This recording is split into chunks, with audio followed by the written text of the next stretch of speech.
Зах зээлийн апдейт тавтам байрлал нөө. За өчигдөр жоохон хоолоо өвдсөн баг зэрэг халуурж исэн тийм учраас апдейтээ оруулах чадсангүй. Өнөөдөр харьцан гайг байна. За ерөнхий зах зээлийг хэдүүлээ жоохон ярьцгаая. Сүүлийн үед юу яригдж байгаа юм бэ гэх юм бол олон улсын улс төр геополитик дээр Трамп тултан муулуулж байгаа. Нөө Epstein-ийн файл гэх мэтчлэнгээд Израилийн керманд орцсон байгаа. Путинтэй уулзраа олж чадахгүй байна. Украиныг дэмжихгүй байна. Америкчууд дэлхийн тайзан дээр нэр хүнд алдж байгаа, нөлөөгөө алдж байгаа, soft power алдж байгаа гэх мэт шим аль талтаа жоохон үнэн.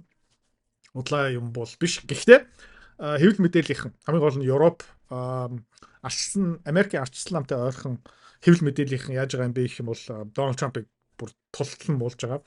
Бас давхар юу ярьж байгаа юм бэ гэх юм бол одоо доллар хог болж гин, тэ? Евро хүчтэй болж гин.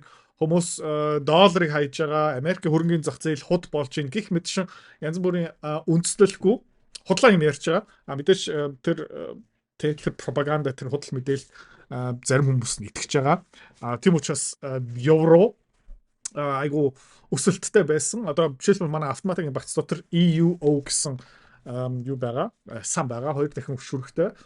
Энэ бол нөгөө еврогийн эсрэг хөдлөх сан байгаа. Ишээ хэдүүлээ бас хөрөнгө оруулалт хийсэн. Гэхдээ жоохон удаан хөдөлж ирсэн болохоор одоо нөгөө өдөр болгон юм уу 7 ногтой юм уу сарын арилжаа хийдэг хүмүүсийн хувьд бол энэ EUO team тохиромжтой биш. Гэхдээ яг ер нь бол автоматагийн хувьд бол аюу гой тохиромжтой. За тэгээ ингээ хараад үзэх юм бол энд юу болж байгаа юм бэ гэх юм бол аюу гой bottom information гарч байгаа. Тэгээ зарим хүмүүс автомата дээр энэ EUO-ыг яагаад оруулсан юм бэ? Евро чангараад штэ гэсэн юмнууд байгаа. Саяхан ерөөхдөө ингээд аптрендтэй явж исэн. Тэгээд тэр трендээ ингээд эвдсэн. За тэгээд дахиад нэг ерөөхдөө нэг томоохон уналт гарч ирээд энэ бүр 26.9 мөслөө доош унсан. Одоо буцаагаад 28.4 хэд дээр ирж байгаа. Гэхдээ энийг жоохон холоос ингээд хараад үзэх юм бол ер нь юу болж байгаа юм бэ гэх юм бол доллар одоо чангарч эхэлж байна. Тэ буцаагаад тэгээ энэ EUO ингээ хараад үзэх юм бол энэ дээшлэх тусам доллар чангарна. Доошлох тусам ерөөдөө евро чангарч байгаа гэсэн үг. За ковидаас болж ер нь бол евро сулраад ам доллар амар чангарсан. Та харж байгаа бол энэ 22.4-өөс 36 хүртэл явсан 20 цааныг жил хагасны хугацаанд евро долларын хувьд бол маш том хөдөлгөөн. За тэгээд энэ гайг болсныхан дараа буцаагаад ингээ буурж эхэлж байгаа. Энд мэдээж бас нөгөө Орос Украины дайн мэн гих мэт шин болсон. За тэгэхээр 24 оны сүүлээр бас евро сулраад. За тэгээд юу болж байгаа юм бэ гэх юм бол энэ евро одоо чангарч байна. За гэхдээ ингээд хараад үзэх юм бол сая евро юу хийсэн бэ гэх юм бол энэ EUO-гийн чарт тий юу хийсэн бэ гэх юм бол double bottom хийчлээ. Хоёр удаа ер нь бол энэ channel-ийнхаа яроол хүрсэн. Энэ хаваар бүр нэг fake out боллоо. Тий энэ false breakdown болсон. Тэгэхээр одоо юу болох юм бэ гэх юм бол ерөөхдөө энэ дэшээ яв.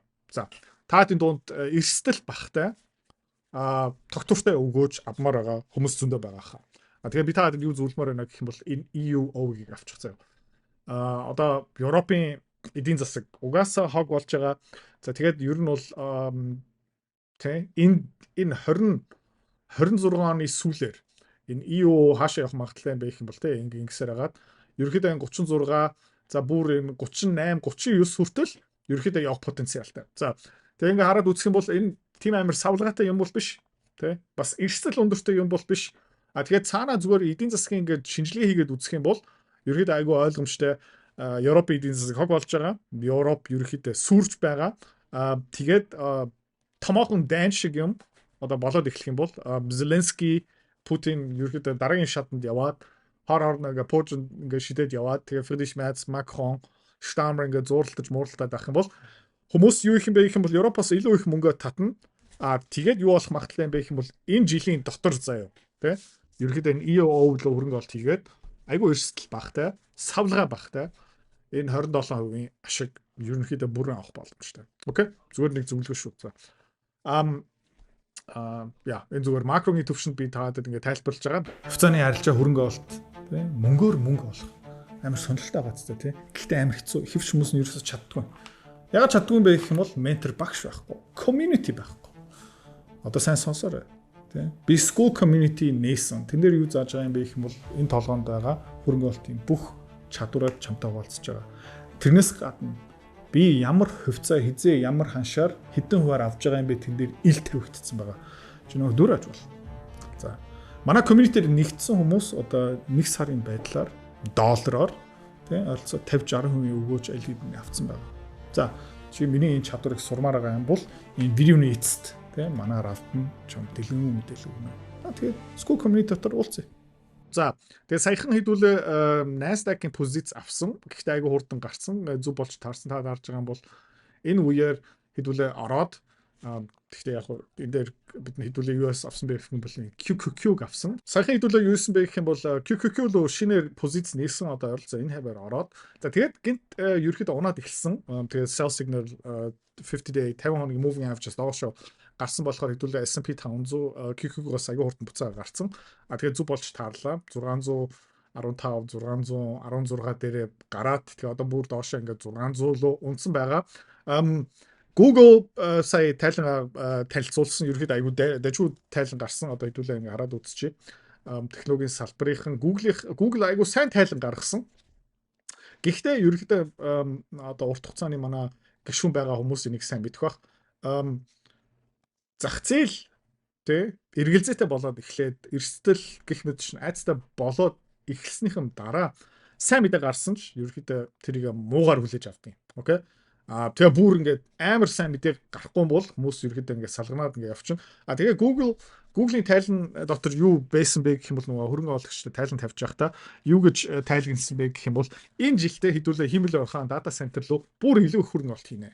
За тэгээ энэс болж ер нь зарчмын хувьд юу болох хэрэгтэй байсан бэ гэх юм бол тэр RAM үйлдвэрлэгч Nvidia, AMD янз бүрийн ингээ chip data center-ийн дэд бүтцийн одоо хөрөнгө оруулалт юм уу үйлдвэрлэл бүтээгдэхүүн үйлчлэгээ санал болгох компаниудын хувьцаа өсөх ёстой байсан чинь ерөөхдөө өсөөгүй. За тэгээ та ингээ доор харж олон заяа Google дээр ингээ бичигдсэн байна.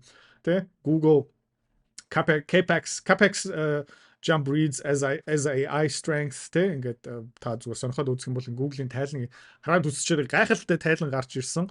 Google бас SpaceX-ийн хөрөнгө оруулагч SpaceX хэмжилтээ одоо IPO хийх гэж Anthropic руу хөрөнгө оруулалт хийсэн одоо нөгөө Cloud руу хөрөнгө оруулалт хийсэн тэр бас айгүй дэжгүй явж байгаа.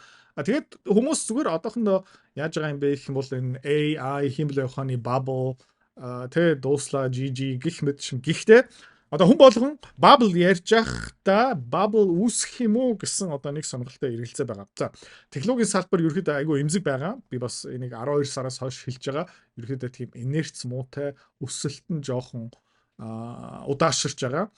Dow Jones-ыг ингээ хараад үзэх юм бол uptrend дотроо хിവэрээ тэгээд 50 хоногийн moving average-аас баг зэрэг ингээ тасарсан явж байгаа. Тэгээ удахгүй энэ 50,000 руу хүрэх нь одоо зүгээр цаг хугацааны асуудал юм шиг харагдаж байгаа. Тийм учраас энийг бас автоматагийн багц руу оруулсан байгаа. Тийм ээ. Гэхдээ нөгөө S&P 500 ингээ хараад үзэх юм бол Dow Jones хараад үзэх юм бол энэ хоёр харьцангуй эмзэг одоо S&P 500 илүү баттай харагдаж байна. 50 хоногийн moving average-аас дээгүүр тэ Nasdaq нөгөө технологийн компани одоо Magnificent 7 гэх мэт шин хамаагүй сул харагдаж байгаа. За тэгээд хэдүүлээ бас нөгөө Magnificent 7-ийн ETF-ийг хараад үзье. Та ингэ харж байгаа юм бол тэ all time high хизээ байсан бэ гэх юм бол өнгөрсөн жилийн 10 сарын 29-нд нэг high хийсэн байгаа. Тэрнээс хойш low. Тэгээд lower high. Тэгээд higher low. Жохон одоо higher high адилхан low. За тэгээд саяхан ерөөхдөө цохилт аваад хүмүүс эндээс болж 50 хоногийн moving average-с доогор гарцсан байна. За таад ингээд хараад үзэх юм бол ер нь бол өнгөрсөн жил 4 сараас 5 сараас ахуулаад нөгөө Donald Trump-ийн тарифын цөмийн зэвсэг бүр ингээд бод авсан шүү дээ. За тэгээд энэгээр ерөөхдөө нэг fake out болоод consolidation томоохон pivot low болоод тэгэл ингээл ер нь 50 day 50 хоногийн moving average нь улаан зураасныхаа дээгүүр аягүй гоо ингээд цэгцтэй ингээд яваад байсан бол одоо ерөөхдөө жоохон инерц алдаад тэгээд хүмүүс одоо юунаас айж байгаа юм бэ гэх юм бол энэ доош унчих үедээ гэсэн одоо айц гарч байгаа. Окей. Тэгээд унч магадгүй унахгүй ч гэж магадгүй хэдүүлээ харцгаая. Тэгээд ер нь бол support хаана байх магадaltaй юм бэ гэх юм бол тэ хэдүүлээ зүгээр. За өмнөх энд нэг support zone байна. Энд бас ерөөхдөө нэг томоохон support байгаа. Тэгээд Magnificent 7 ерөөхдөө яах магадaltaй юм бэ гэх юм бол дахиад нэг 7 эсвэл нэг 10% уналт Тэ ирч магадгүй. За pre-market дээр угаасаа 63 10-ны хэдтлөө ингээд унтсан байгаа. Тэ энэ хүртэл бачгаараа энэ хүртэл унтсан байгаа. Дахиад нэг 0.5%-аар унтсан байгаа. Тэгээд хүмүүс юу харж байгаа юм бэ гэх юм бол окей, Google сайн тайлан гаргасан, унлаа. Facebook сайн тайлан гаргасан, нэг сайн явахгүй байна. Nvidia удахгүй одоо тайлангаа танилцуулна, хэдүүлээ харцгаая. Хизээ юм бэ гэх юм бол 21 хоногийн дараа тайлангаа гаргана.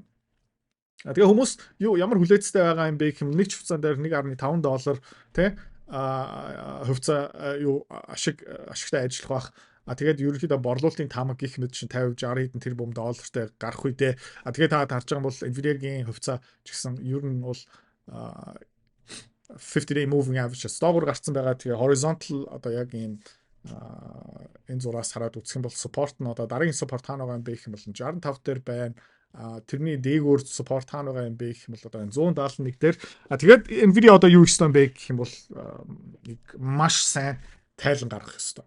Окей, тэгжээж ерөөхдөө энэ Nasdaq явна. Гэхдээ нэг юм мартаж болохгүй. Nvidia компани бол cash хөвлөж байгаа. Энэ жилийнхаа бүтээгдэхүүнүүдээ бүгдийн тэр чигээр зарцсан байгаа. Тэ. Гэхдээ хүмүүс юунаас айж байгаа юм бэ гэх юм бол энэ Google, энэ Facebook, энэ Tesla гэх мэт маш олон компаниуд юу хийж байгаа юм бэ гэх юм бол баган дата центр руу хөрөнгө оруулалт хийж байгаа. Тэгэхээр тэр дата центр хүмүүс ашиглахгүй юм бол яах юм бэ? Тэгээ хэдэн зуун тэрбум доллар одоо тийм дата центр руу орж байгаа. Тэрийг хэрэглэхгүй байхгүй юм бол яах юм бэ? За өрсөлдөөн дэндүү өндөр болоод окей. Тэгэхээр тэр хиймэл ухаанууд нь дэндүү хямдхан. Тэгэхээр тэр хиймэл ухааны үйлчлэгээ чатботуудаас хангалттай орлого авч чадахгүй юм бол яах юм бэ? За тэгээ энэ дундаа бас хятадууд орцсон байгаа. Тэгээ хятадууд юу хийж байна гэх юм бол энэ хиймэл ухааныхаа модельүүдээ баг бүгднийг өнгөө шахуу гэж байгаа байхгүй юу? DeepSeek байна, энэ Alibaba байна, одоо бүр Meituan компани гэх мэт чинь бүгдээр хиймэл ухаануудаа ингээ хөгжүүлж байгаа. Гэхдээ тэд нар юу хийж байгаа юм бэ гэх юм бол open source-ороо ерөөхдөө энэ тэ модельүүдээ зүгээр ингээд нээлттэй гаргаж байгаа юм. За тэгээ хэдүүлээ бас нэг сонирхолтой юм харцгаая.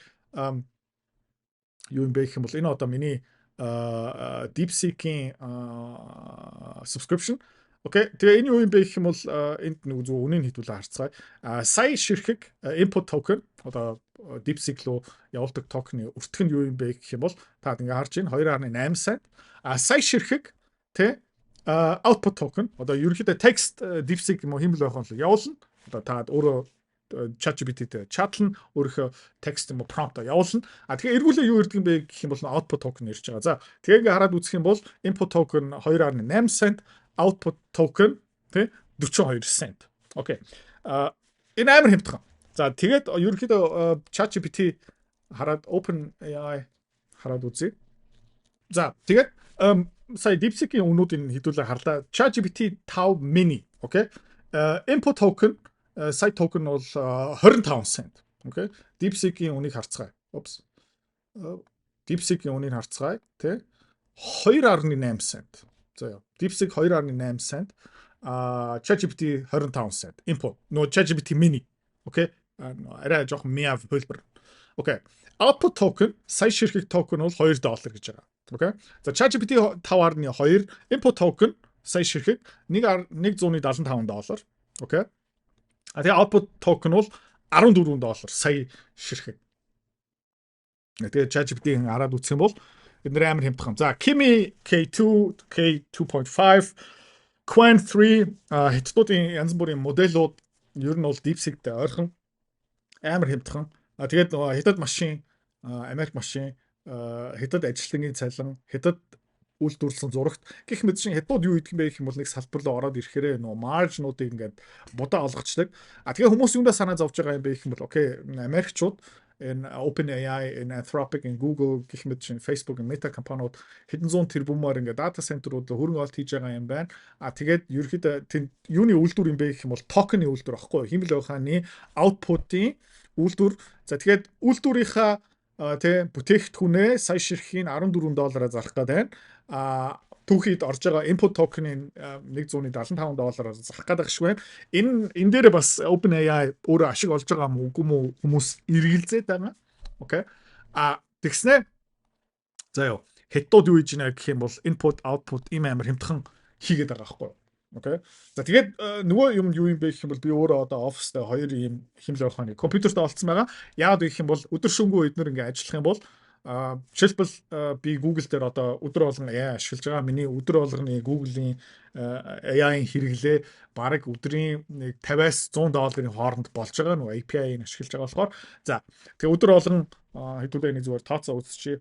Өдөр болгон $50-аар ашиглаж байгаа юм бол тэ $50 үржүүлэх нь 360 за 350 хоног ашиглаа гэж бодох юм бол $17,500 болж байгаа байхгүй. Гэхдээ дөнгөж эхэлж байгаа. Тэгээ ганцхан би одоо энийг ашиглаж байгаа одоо манай багийн гишүүдүүд бас энийг ашиглана. Тэгээд бид нэр ингээ очрлоод ер нь бол өдөртөө тэ нэг $150-200 токены хэрэглээгээ өөрийнхөө офис дотор за 340 хоногоор ингээ ажиллуулаа үзчих гэх юм бол $68,000 болчихж байгаа байхгүй юу? Окей.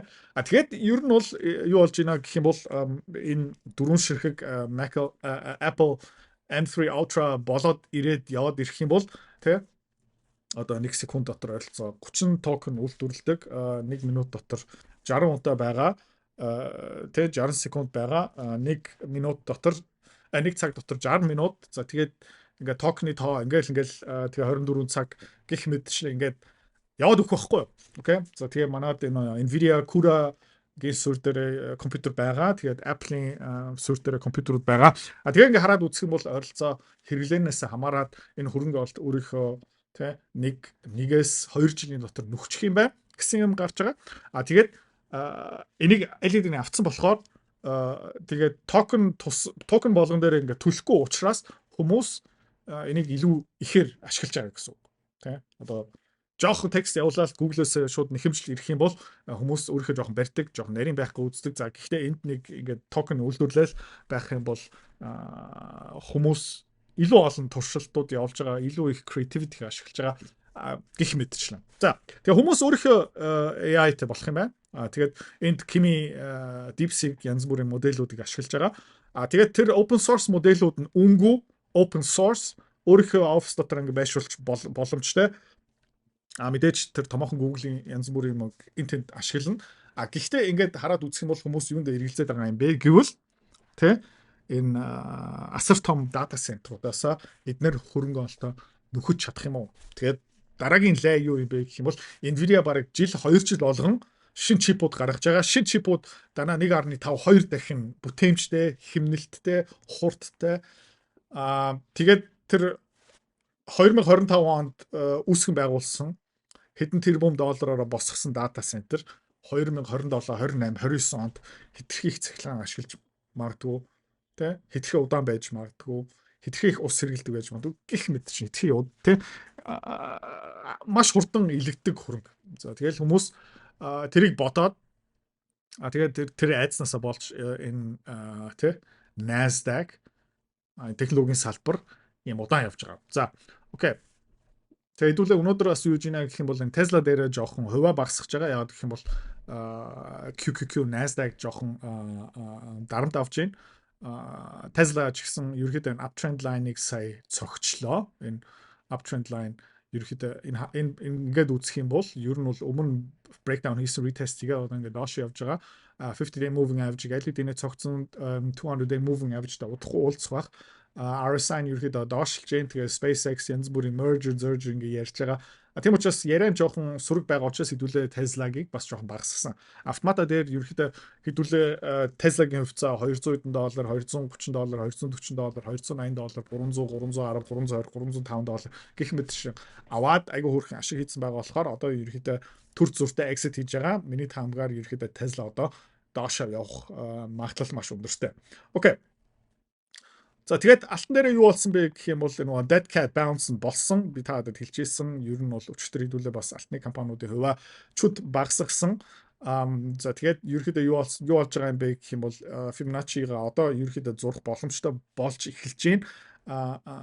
Тэ Ярол оргилцэг бүрэн retraction дараагийн target юу болох магадaltaй юм бэ гэх юм бол энэ 6120 руу явах потенциал бол байгаа. Гэхдээ хэдүүлээ хүлээх ёстой. Одоо ерөөхдөө юу болсон бэ гэх юм бол ер нь ингээд доош явцсан 50 хоногийн moving average дээр ер нь support авч чадсан. Одоо дээшээ яваад тэгээд 3.382 дээр яг энд ерөөхдөө зогсоод одоо ерөөхдөө энэ 236 дээр жоохон bounce хийх байх. Тэгээд миний таамаг юу юм бэ гэх юм бол те эндээ одоо sideways consolidation хийгээд тэгээд хэдүүлээ юу хийх магадaltaй юм бэ гэх юм бол тэ удахгүй дараагийн одоо энэ алтны уналт та харж байгаа юм бол тэ одоо бүр доошо хаа хүртэл урах магадaltaй юм бэ гэх юм бол миний таамаг юу юм бэ гэх юм бол энэ 618 дээрээ ерөөхдөө тэ энэ хэсэгтээ одоо ингээд явах магадaltaй 3 сар 4 сар хүртэл. За тэгээд хэдүүлээ ямар байна гэх юм бол энэ UGL янз бүрийн алтны уурхайн одоо хизээ нэмж авах юм бэ гэх юм бол энэ Fibonacci 618 дээрээ буугаад ирэх юм бол аажмаараа тийм мэрээд эхлэе гэсэн бодол байгаа. За UGL-ыг хараад үзэх юм бол одоо 70 дээр ирсэн байна. Тэгээ ер нь бол алтны хөлөөнтэй айгу төстэй. Мөнгө бол жоохон уур тий. Мөнгө бол жоохон уур. Нилээн хүнд цохилт авсан. Мөнгө бол тий сарын тэмдэг ирэхээр амар ирдэг. Бүдүүлгээр хэлэхэд. Тэгээд гомдохоор амар авгаа зантай гомддаг. Гэхдээ мөнгөний үе бас дуусаагүй байх магадлал бол байгаа. Хэдүүлээ одоо ингээ харах хэвээр одоо 77 дээр явж гин 2 удаа ер нь 50 day 50 хоногийн moving average дээр ерөөдөө support авч чадсан. Тэгээд мөнгийг ингээ хараад үзэх юм бол илүү их савлгаатай хөдлөн. Гэхдээ мөнгө бас тогтворчод ирэх юм бол одоо яах магадлал юм бэ гэх юм бол энэ мөнгө илүү савлгаатай болохоор ер нь бол энэ $53 хүртэл буурах магадлалтай. Миний таамаг юу юм бэ гэх юм бол одоо ингээ явсаар агаад ингээд за 0.6 дээрээ дараагийн салхи авах магадлалтай. За тэгээд хэдүүлээ юу их юм бэ гэх юм бол 3-4 сарын үеэр чартуудаа харъя. Зах зээлийн уур амьсгалыг харъя. Хүмүүсийн сэтгэл зүйн ажиглыг уурал уурхайн компаниуд нь яах юм бэ гэж бас харцгаая. Тэгээд юу шийдвэр гарах юм бэ гэх юм бол энэ хаваар ерөөдөө жоохон позициудаа нэмж эхлэх үү. Тэр хүртэл хэдүүлээ шуналтахгүй тайван өгөөжүүдэд хамгаалъя. Энтэнд жижиг арилжаануудаа хийж жишээлбэл хэдүүлээ бас амжилттай юу хийсэн бэ гэх юм бол те саяхан биткойн дээр те энэ 84,000 дээр байхдаа BITI дээр хэдүүлээ short position орсон. Тэгээд тэр short position маань одоогийн байдлаараа тий айгу cool 16% ашигтай байгаа. Тий энэ бас айгу дайггүй өгөөжүүдээ энэгээр дамжуулаа хамгаалж байгаа. Яг гэх юм бол манай уулгын компаниудын хөвцөө унж байгаа учраас тэгээд нэмээд бас юу хийсэн бэ гэх юм бол энэ MST's MicroStrategy тий MSTZ дээр хэдүүлээ бас позиц нээсэн хаагур нээсэн бэ гэх юм бол $10 дээр нээсэн, $13 дээр нээсэн тий тэгээд энд бас хамгийн сүүлийн томоохон позиц тэгээ хамгийн сүүлийн позиц $18 хавцаа нээсэн юм байна. Тэгээ хэдүүлээ зүгээр ингээд хараад үзэх юм бол тэгээ $18 дээр $10 дээр нэмсэн 10 орчил та $11, $15, $18 дээр ерөөхдөө MSTZ дээр ингээд нэмсэн байна. За 18.3 дээр хэдүүлээ сая позиц нэгээд за тэгээ тэр бас хөөрхөн тий 25% ашигтай явж байгаа. 10% дээр $10 дээр нээсэн позиц бол бүр ашигтай явж байгаа. Тий 15 ингээ үзэх юм бол тий одоогийн байдлаараа тэгээ 130% өгөөжтэй явж байна. Тэгэхээр энэгээр хэдүүлээ бас том позиц бол биш. Гэхдээ энэ бас алтны уналт гих мэт шин манай багцыг ингээ тодорхой хэмжээгээр хамгаалж байгаа. Тэгээд өнөөдөр хэдүүлээ бас нэг позиц нэмж байгаа. Тэр юу юм бэ гэх юм бол энэ бас автоматикийн багц сотор байгаа. Окей. Энэ бас ийшээ хэдүүлээ нэгэн жинтэй орж байгаа. За. Тэгээд энийг зарим хүмүүс айгу буруу ойлгосон байлээ. Манай school community-гийн хүмүүс бас энийг буруу ойлгосон байлээ. Би бас энийг бас миний алдаа. Окей. Яг гэх юм бол би бас энийг яг 100% бүрэн 100% тайлбарлаагүй. Автомата дээр бас айгүй олон хүмүүсийн бохирдол үүссэн байлээ. Тэр юу юм бэ гэх юм бол энэ BCI гэсэн ETF-ийг оруулсан. За тэгээд энэ яасан бэ гэх юм бол энэ 12 сарын 29-ноос 12 сарын 30-ны хүртэл яасан бэ гэх юм бол энэ $22.80 тий $19 руу унсан. Окей. За тэгээ хүмүүс юу хэлсэн бэ гэх юм бол эдрэх та ийм амар навс ундаг юмыг яагаад манай багц магцлал оруулсан юм бэ? Яагаад энэ BCI-ыг оруулсан юм бэ гэсэн байгаа. Яагаад энийг оруулсан бэ гэх юм бол энэ BCI айгүй олон удаа ийм том зайгаараа ундаг. Одоо та нэг харж байгаа юм бол энэ бас нэг уналт байна. Энд бас нэг gap-аараа унсан байна. Энд бас нэг gap-аараа унсан байна. Тэгэхээр энд нар ямар уналт юм бэ гэх юм бол зүгээр ногтлоо шиг. Окей. Ногтлоо шиг. та өөрийнхөө дансаа шалгаарай. Одоо манай автоматикийн данс руу энэ BCI Noctla шиг удахгүй шилжигдэх гэж байгаа. Ерөнхийдөө Нью-Йоркийн тэр clearing house-наас Монгол руу одоо шилжүүлэх болж байгаа. Ханшнаас LED-ний энэ 12 сарын 30-31-ээс хасагдсан. Одоо тэгээд шалгалт малгалт гээл ингээл аймаа их мөнгө болохоор бүх автоматикийн хөрөнгө оруулагчийн мөнгө ингээ бөөнөрөө ингээд хөдөлж байгаа болохоор тэрэн дээр жоохон юу усж байгаа. За тэгээд энэ 12.3%-аар унаагүй. Энэ 12.3% нь Noctla шиг болж байгаа. За. Тэгээд гоё юм юу юм бэ гэх юм бол яг Noctla шиг буусныхан дараа тий буцаагаад ингээ өссөн байгаа байхгүй юу? За тэгээд энэ алтны оргилцэг байсан. Тэгэхээр алт одоо сая унаад тийм ээ 22.7-оос ерөөдөө Noctla шиг аваад 19 10 за 20 руу ингээ буусныхан дараа буцаагаад шууд нэгхэн одоо сарын дотор 22.6 руу буцаагаад өсөж байгаа байхгүй юу? Тэгээ энэ юу гэсэн үг юм бэ гэх юм бол ойролцоог 12% Noctla шиг авсан. Тэгээд нэг сарын дотор буцаагаа 12%-аар өссөн. Гэхдээ харамсалтай алт буцаагаад буурсан л та. Гэхдээ одоо буцаагаад энэ 20.5-аас тий та харж юм бол 21 мега ингээ буцаагаад өссөн байгаа. Окей. Тэгээд энэ бол дахиад дэшээ явна. Тэгээд 3 сарын сүүлээр дахиад нэг навсан. Яагаад гэх юм бол Noctla шиг. Тэгээд энэ дотор юу байгаа юм бэ гэх юм бол зис байгаа. Энэ дотор нүүрс байгаа, төмөр байгаа, алт байгаа. Үхрийн мах байгаа. Хөдөө аж ахуйн бүтээгдэхүүн ерөнхийдөө нэлийн өргөн одоо commodity байгаа. Нэг юм дээр 100% төвлөрсөн юм алга тийм учраас эрсдэл багтай. Тэгээ учраас энийг бас автомата дотор ингээ оруулсан байгаа. Тэгээд хагас жилийн дотор энээс ерөнхийдөө 12%-ийн Noctla шиг авсан. Тэгээ буцаагаад өсөж гин. Тэгээ удахгүй бас дахиад ингээд Noctla шиг аавна яагаад гэх юм бол зисмис төмөр нүүрс гэх мэт чинь тийм commodity тийм түүхийд юун хааш өсөж байгаа болохоор энэ бас дагаад өсөж байгаа. Окей. Тэгээ удахгүй автоматикийн хөрөнгө оруулагчийн данс нь бас энэ ороод ирчин. За тэгэл яа өчтөрийн видео би хийж чадаагүй. Гэх юм бол бас ханаад манайд ийм уусан болохоор та харчин бол миний нүд бас жоохон сонио одоо бас буцаага хоолоо өвдөж эхэлж байна. Тэгээ өнөөдөр нэлээд их юм тайлбарлаад өглөө өгсөн байх гэж бодож байна. Тэгээд өнөөдөр энэ арилжаануудаа хийчээрэй. Тэгээд маргааш иргэд уулзцгаая. Bye bye. Хэрвээ та манай Эдүрэ Цэцэрлэг бит хоёрын Earn Invest Be Free School Community-д нэгдэхийг хүсвэл яг одоо үзэж байгаа бичлэгийнхаа хамгийн ихний линк дээр дараарай. Линк дээр дарснаар манай School Community-гийн ерөнхий мэдээлэл гарч ирэх ба хамгийн түрүүнд та school дээр өөрийнхөө профайлыг үүсгэх юм. Профайлаа үүсгэхийн тулд та заавал нэг зураг, өөрийн овог, нэр болон мэйл хаягаа оруулах шаардлагатай. Профайлаа үүсгэсний дараа та join гэж дараад Visa карта холбоно.